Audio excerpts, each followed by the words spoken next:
Hello everyone, स्वागत है आप सभी का आपके अपने YouTube channel job placement Mukesh Kumar में। जॉब प्लेसमेंट चैनल को आप सपोर्ट करना चाहते हैं तो नीचे दिए गए रेड बटन से चैनल को सब्सक्राइब कर लें। साथ ही फ्रेंड, आप जॉब प्लेसमेंट चैनल के माध्यम से एजुकेशन से संबंधित एमपी बोर्ड का कोई भी सब्जेक्ट हो जिसमें फ्रेंड आप 8 ग्रुप से लेकर कोई भी सब्जेक्ट हो उसकी जानकारी या स्टडी आप जानना चाहते हैं तो चैनल की बगल वाले बटन यानी बेल आइकन को आप जरूर दबा दें। तो फ्रेंड, आज बात करते हैं हम एमपी बोर्ड राज्य शिक्षा केंद्र द्वारा एनसीईआरटी के सिलेबस पर आधारित कक्षा 12वीं के विषय भूगोल की।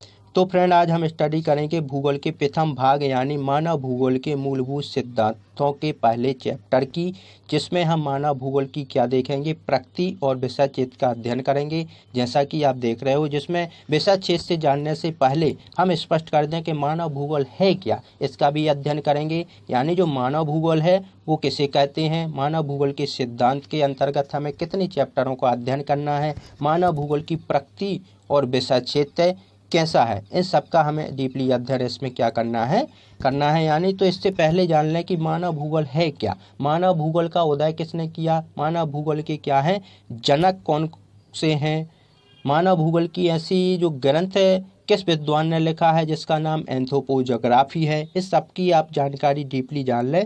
इसके बाद ही हम पॉइंट बाय पॉइंट चलते हैं कि मानव भूगोल की परिभाषा क्या है यानी डेफिनेशन क्या है, मानव भूगोल का अर्थ क्या है यानी मानव भूगोल का हमें मीनिंग क्या है उसका अध्ययन करेंगे, मानव भूगोल की प्रकृति यानी नेचर क्या है, मानव भूगोल का स्कोप यानी विषय क्षेत्र क्या है। इस बिंदुओं पर हम बाद में चर्चा करेंगे। इससे पहले जान लेते हैं मानव भूगोल है क्या। तो मानव भूगोल क्या है, भूगोल की एक उपशाखा यानी भूगोल की 2 मुख्य शाखा हैं, एक फिजिकल ज्योग्राफी, एक ह्यूमन ज्योग्राफी, जिसको हम बोलते हैं हिंदी में मानव भूगोल और भौतिक भूगोल। ठीक है, तो मानव भूगोल क्या है, भूगोल की एक शाखा है जिसमें हम मानव वातावरण के बीच परस्पर क्रियाशील संबंधों का अध्ययन करना ही क्या कहलाता है, मानव भूगोल कहलाता है। यानी मानव जो अपनी बुद्धि या विवेक के आधार पर नई वस्तु का निर्माण रूप परिवर्तित कर देता है तो उसे हम क्या कहते हैं, मानव भूगोल कहते हैं। मानव भूगोल की जनक मैं स्पष्ट कर दूं, मानव भूगोल के जनक कौन से हैं। मानव भूगोल के जनक रैटजेल महोदय है, यानी इनका पूरा नाम क्या है, फ्रेडरिक रैटजेल। जो कहाँ के विद्वान थे, जर्मनी के विद्वान थे। इन्होंने अपनी कौन सी पुस्तक लिखी, एंथ्रोपोजोग्राफी इनकी क्या है पुस्तक का नाम है, जो 18 खंडों में वर्गीकृत की गई है। जबकि इसका प्रकाशन कब किया गया था, 1882 में इन्होंने ये पुस्तक लिखी थी। तो इससे पहले फ्रेंड ये ऑब्जेक्टिव क्वेश्चन है जो मैंने आपको बता दिए हैं, ये आपको क्या है रिटन यानी लिख लेना है और मौखिक के सीख लेना है। आगे हम आप बात करेंगे मानव भूगोल की परिभाषाओं का अध्ययन, यानी परिभाषाएं कौन कौन सी हैं परिभाषाएं। उसके बाद मानव भूगोल की प्रकृति क्या है, मानव भूगोल का विषय क्षेत्र क्या है और अभ्यासकार क्या है। इस पर हम चर्चा बिंदु बाई बिंदु करते हैं, आगे देखते हैं।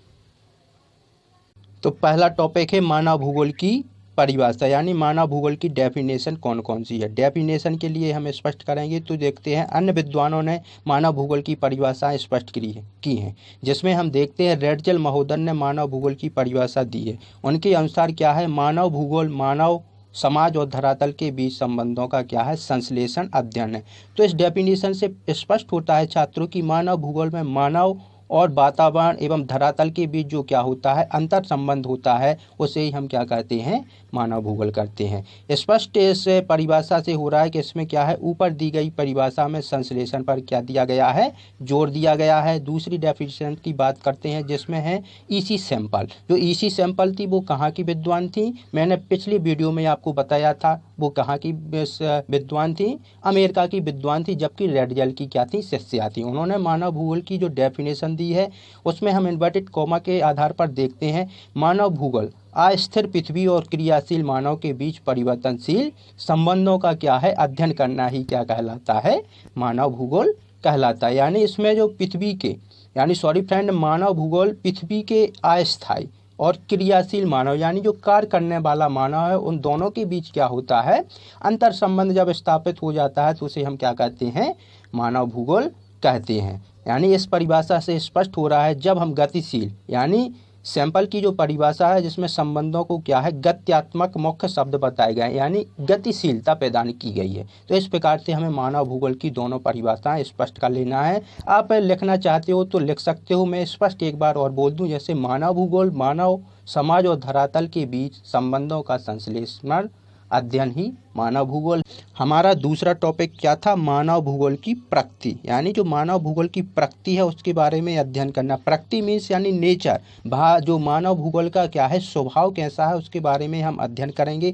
यानी मानव भूगोल की प्रकृति, नेचर ऑफ ह्यूमन ज्योग्राफी, यानी क्या है, नेचर ऑफ ह्यूमन ज्योग्राफी, यानी मानव भूगोल की प्रकृति का उद्देश्य पृथ्वी पर विभिन्नताओं के बीच रहने वाले मानव जीवन को समझना है। ये अंतर भौगोलिक वातावरण के कारण मिलते हैं, जिसमें मानव और भौतिक वातावरण के बीच अंतर संबंधित वातावरण को जन्म देता है। तो उसे ही हम क्या कहते हैं? मानव भूगोल की प्रकृति कहते हैं। प्रकृति मीन्स होता है फ्रेंड यानी नेचर, यानी उसके स्वभाव। इसका हम कैसे अध्ययन करेंगे, यानी प्रकृति क्या है, इसमें उद्देश्य कौन कौन से होते हैं, इसका विषय क्षेत्र कैसा होगा। तो इसमें हम भौगोलिक वातावरण और मानव के बीच जो क्या है अंतर संबंध स्थापित होना ही क्या है, प्रकृति इसकी कहलाएगी। अगले टॉपिक पर चर्चा करेंगे। अगला टॉपिक है, तीसरा बिंदु क्या था?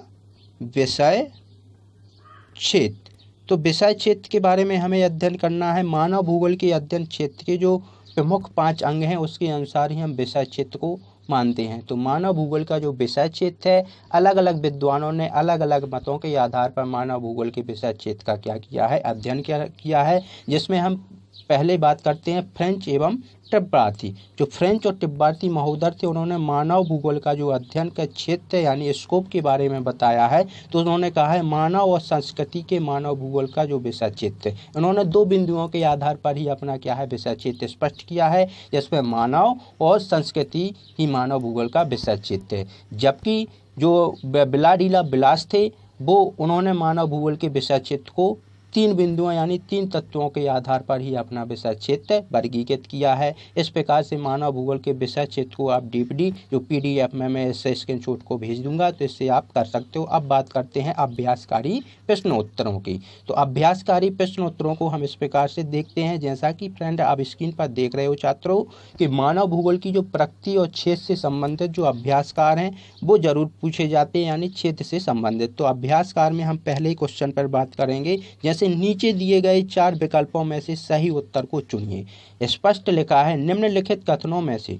कौन सा एक भूगोल का वर्णन नहीं करता है, यानी कौन सा भूगोल का वर्णन नहीं करता है। तो पहला लिखा है आपका समकालात्मक अनुशासन, दूसरा है क्या है मानव और पर्यावरण के बीच अंतर संबंधों का अध्ययन, तीसरा क्या है द्वैतवाद या आश्रित, चौथा क्या है प्रौद्योगिकी के विकास के फलस्वरूप आधुनिक समय में प्रसंगित नहीं है।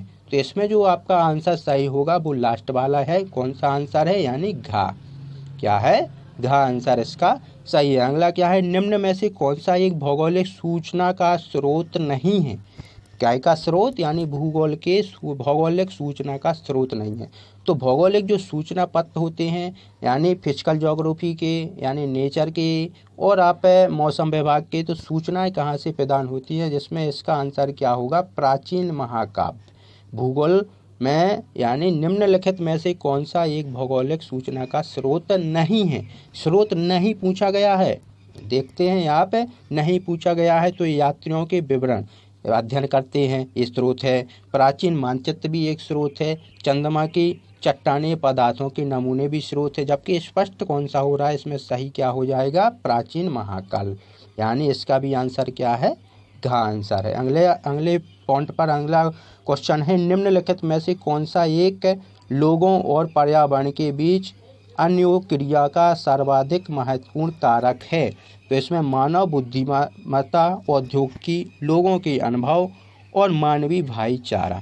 तो इसमें लोगों और पर्यावरण के बीच अंतर क्रिया का जो सर्वाधिक महत्वपूर्ण कारक होता है वो कौन सा है, इसका भी क्या है आंसर घा सही है, मानवीय भाईचारा। अगले क्वेश्चन पर बात करेंगे, ऐसा कि निम्न में से कौन सा एक मानव भूगोल का उपागम नहीं है। उपागम होता है अप्रोच, इंग्लिश में ऐसे क्या करते हैं अप्रोच करते हैं, जिसमें हम क्षेत्रीय विभिन्नता है, मात्रात्मक क्रांति है, स्थानिक संगठन है, अन्वेषण और वर्णन है। तो इसका सही आंसर कौन सा हो जाएगा, अन्वेषण वर्णन करना। अगला है निम्न प्रश्नों के उत्तर, यानी हमें 30 शब्दों में लिखना। इस प्रकार के क्वेश्चन आते हैं जो आप फर्स्ट लेसन यानी फर्स्ट चैप्टर पढ़ रहे हो उसमें से केवल 3 क्वेश्चन ही आपके बोर्ड एग्जाम में पूछे जाएंगे, जो कि एक आपका क्या होगा बहुविकल्प यानी ऑब्जेक्टिव क्वेश्चन आएगा, और एक आपका क्या आएगा केवल 2 नंबर का क्वेश्चन आएगा, तो वो 30 शब्दों का होगा, जिसमें मानव भूगोल की परिभाषा। तो इससे पहले मैंने स्पष्ट कर दी है मानव भूगोल की परिभाषा क्या है। तो मानव भूगोल की जो परिभाषा है वो रेडजल महोदय ने मानव भूगोल की परिभाषा बहुत अच्छे से स्पष्ट की है। यानी मानव भूगोल आप लिखना चाहें छात्रों तो लिख सकते हैं, मानव भूगोल मानव समाज और धरातल के बीच संबंधों का संश्लेषण अध्ययन है, जिसमें मानव के भूगोल, भौगोलिक वातावरण और मानवीय क्रियाओं के अंतर संबंधों की विभिन्नता का क्या करते हैं, अध्ययन करते हैं, तो उसे हम मानव भूगोल कहते हैं। साथ ही सामान्य भाषा में हम सामान्य शब्दों में या शब्दकोश के आधार पर ही भूगोल की जो मानव भूगोल की परिभाषा उसको भी स्पष्ट कर सकते हैं अपने शब्दों में। यानी मानव भूगोल भूगोल की वह शाखा है जिसमें मानव एवं वातावरण के परस्पर क्रियाशील संबंधों के बीच का अध्ययन करना ही मानव भूगोल कहलाता है। अगला है मानव भूगोल के निम्नलिखित उपक्षेत्र। तो मानव भूगोल के जो उपक्षेत्र हैं वो क्या है, 6 उपक्षेत्र हैं, जिसमें सांस्कृतिक भूगोल पहला उपक्षेत्र है, दूसरा है सामाजिक भूगोल, तीसरा है नगरीय भूगोल, फोर्थ है आपका राजनीतिक भूगोल, 5वां है आपका जनसंख्या भूगोल, 6वां है आवास भूगोल और 7वां है आर्थिक भूगोल। यानी उपक्षेत्र का मतलब स्पष्ट कर दूं मैं, यानी इसकी जो क्या है उपशाखा क्या है, उपशाखा पूछी गई एनसीईआरटी कोर्स में इसी तरीके से शब्दावली क्लिष्ट हो जाती है। यानी उपक्षेत्र मीन्स यानी जो मानव भूगोल की उपशाखाएं हैं उसके बारे में अध्ययन बताया गया है। अगला क्या है, मानव भूगोल किस प्रकार अन्य सामाजिक विज्ञानों से संबंध रखते हैं। तो इस प्रकार का भी क्वेश्चन आ सकता है। तो मानव भूगोल का अन्य विज्ञानों से संबंध, जैसा कि आप देख रहे हो कि मानव भूगोल का जितने सब्जेक्टों की जो उपशाखा है उसी से उसका क्या हो जाएगा, संबंध हो जाएगा। तो इसमें हम उसी का ही आंसर स्पष्ट फ्रेंड इस तरीके से आपका पहला जो चैप्टर है उसका अध्ययन पूरा हुआ, जिसमें हम फर्स्ट चैप्टर में केवल आपको डेफिनेशन यानी जो परिभाषाएं हैं वो आपको अध्ययन कर लेना है। यानी 3 डेफिनेशन किसी राइटर के द्वारा आपको क्या कर लेना है, लिखित यानी रिटन कर लेना है। और आपको इसमें क्या करना है, ऑब्जेक्टली जितने भी मैं बता रहा हूँ पहले मैंने वीडियो जो डाली है वो आपको वस्तुनिष्ठ ऑब्जेक्ट पूरे अध्ययन कर लेना है। साथ ही इसमें जो विषय क्षेत्र है, स्कोप है, बिलाडीला विलास का जो विषय क्षेत्र है उसका अध्ययन कर लेना है। तो फ्रेंड आपको वीडियो अच्छी लगे तो लाइक करने के साथ साथ शेयर करें, अधिक से अधिक ये ग्रुपों में पहुँचाएँ जिससे अन्य छात्रों का भी भला हो सके। इसी तरीके से आप चैनल को देखते रहिए। धन्यवाद दोस्तों।